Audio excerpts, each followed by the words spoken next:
Selamat sore, perkenalkan saya Novia Vanessa Filianti, peserta Laksar Angkatan 3, kelompok 3. Di sini saya sudah berada dengan Bapak Raden Saifuddin SKM MKM sebagai narasumber pada wawancara atau interview kali ini. Beliau merupakan auditor ahli media dan sebagai kepala SPI di Rumah Sakit Mata Cicendo Bandung. Mulai bekerja di Kemenkesnya itu yaitu dari 2006 sampai 2019 di Inspektorat Jenderal Kemenkes. Lalu setelah itu beliau bekerja di RS Mata Cicendo Bandung ini dari tahun 2019 sampai sekarang.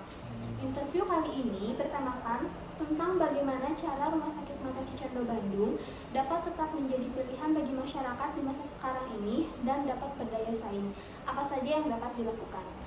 Untuk itu kita akan langsung bertanya kepada Bapak Saifuddin terkait tema tersebut ya Pak ya. Yang pertama Pak, bagaimana Bapak melihat perubahan kebutuhan dan ekspektasi masyarakat terhadap rumah sakit saat ini? Ya, perubahan kebutuhan dan ekspektasi masyarakat di saat ini ya, tentunya dari tahun ke tahun, dari dulu sampai saat ini perubahan masyarakat atas kebutuhan dalam memberikan pelayanan semakin lebih ingin diperhatikan ya.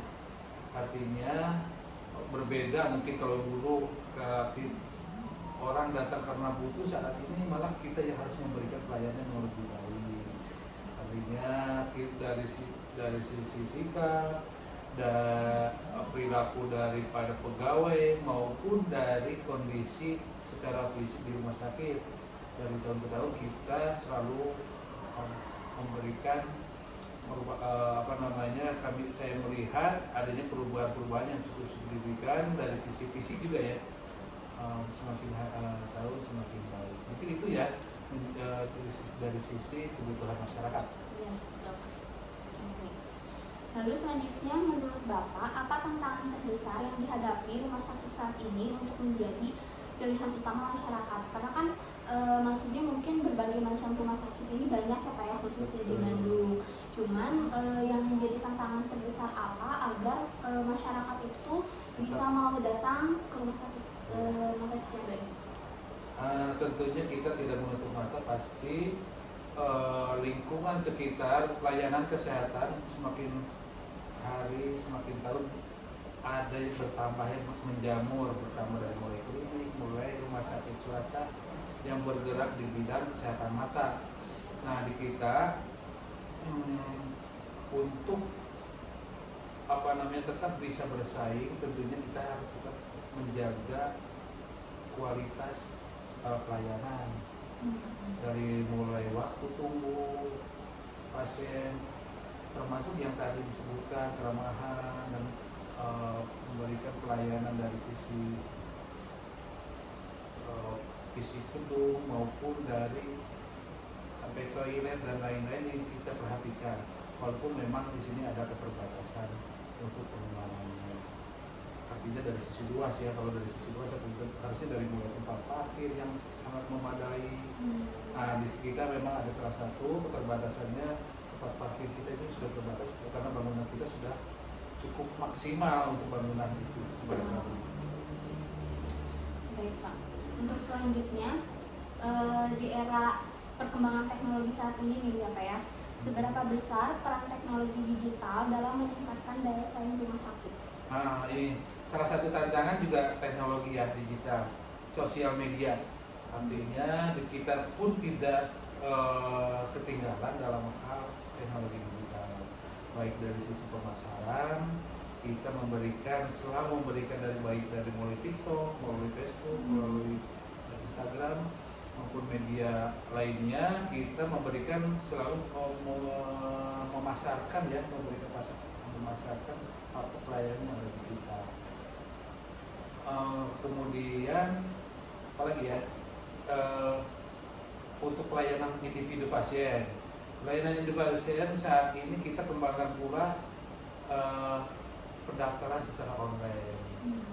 Jadi dari sisi media mereka bisa memperkirakan, misalnya mereka ketika datang ke sini sudah bisa memperkirakan waktunya jam berapa mereka bisa bertemu dengan dokter atau pelayanan. Karena udah mulai online di sana langsung dijawab jam sekian, ya mungkin itu estimasi sehingga mereka tidak terlalu lama menunggu, diharapkan seperti itu.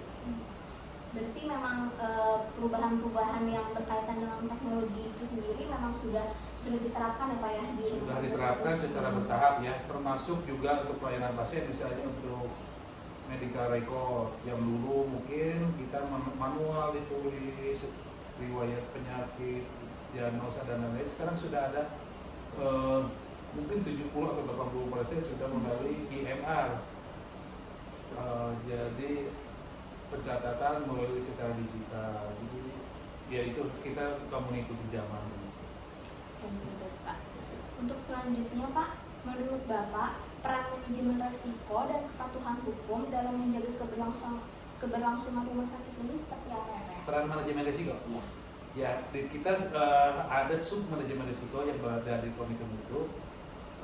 Ini diidentifikasi dari masing-masing unit untuk membuat risiko di masing-masing unitnya. Tentunya ini salah satu langkah yang besar untuk mengatasi permasalahan kemungkinan atau dampak yang kita hadapi ke depan, sehingga kita bisa mengatasi dengan mitigasi risiko semaksimal mungkin dalam hal manajemen risiko ya. Kemudian itu dari unit ini masing-masing. Kemudian kita dari sasaran strategisnya, dari RSB-nya kita juga buat pula manajemen risiko dari sasaran strategis rumah sakit. Jadi kita juga melakukan mitigasi risiko untuk di tingkat yang strategis di tingkat rumah sakitnya. Satu lagi apa tadi, manajemen risiko dan manajemen risiko kepatuhan hukum. Kepatuhan hukum. Nah, ini salah satu juga memang ini tantangan dari kita. Tentunya kita berupaya kami dari Satuan Pengawas Internal merupakan salah bagian dari penegakan disiplin pegawai. Ketika pegawai melakukan tindakan yang dianggap indisiplin dari sisi kepegawaiannya, ini kita bergabung membuat satu tim di mana salah satu wajib dari kami dari Satuan Pengawas.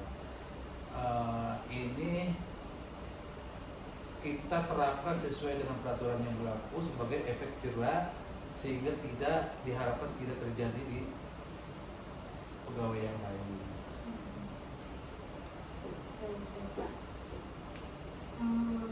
Untuk selanjutnya, apa yang menurut Bapak, apa yang menjadi keunikan atau nilai jual utama dari rumah sakit dibandingkan dengan rumah sakit lain sebagai kompetitor?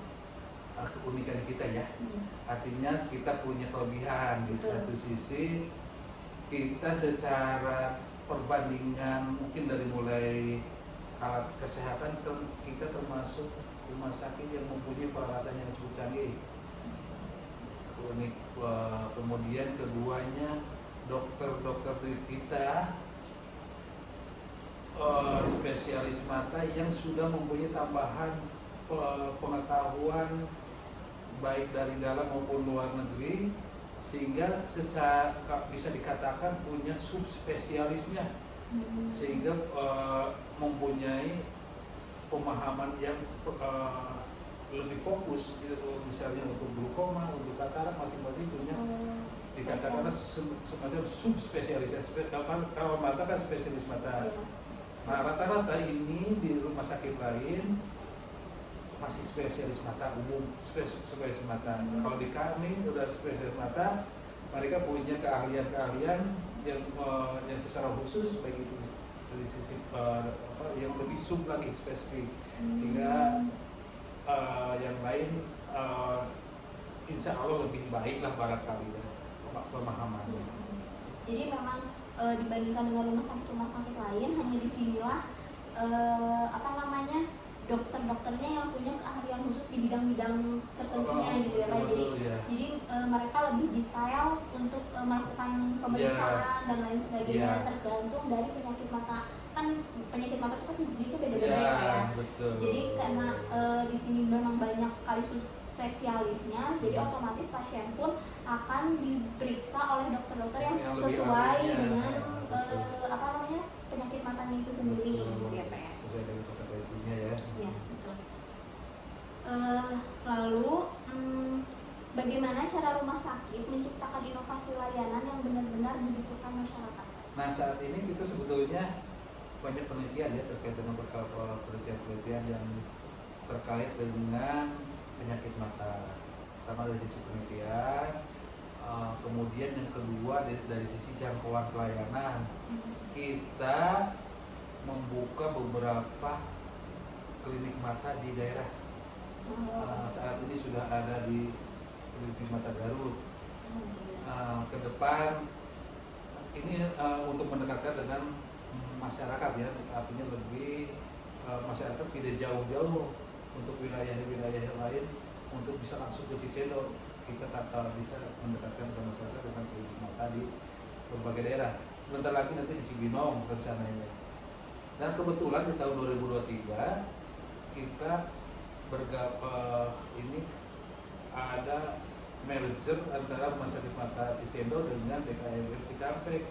Nah, itu menjadi salah satu klinik kita juga, artinya kita kembangkan, mudah-mudahan itu bisa jangkauan kita semakin luas. Oke, baik Pak. Untuk pertanyaan terakhir ya Pak ya, sebagai penutup juga, apa yang menjadi harapan dan rencana jangka panjang Rumah Sakit Mata Cicendo dalam menghadapi persaingan dan tuntutan zaman? Jadi Bapak pasti semua pegawai ya Pak ya, untuk memajukan apa namanya tujuan organisasi secara bersama, pasti kan kita masing-masing punya harapan dan rencana jangka panjang bagi rumah sakit ini gitu. Menurut Bapak sendiri, apa harapan rumah sakit yang Bapak harapkan Rumah Sakit Mata Cicendo ini dalam menghadapi persaingan dan tuntutan zaman?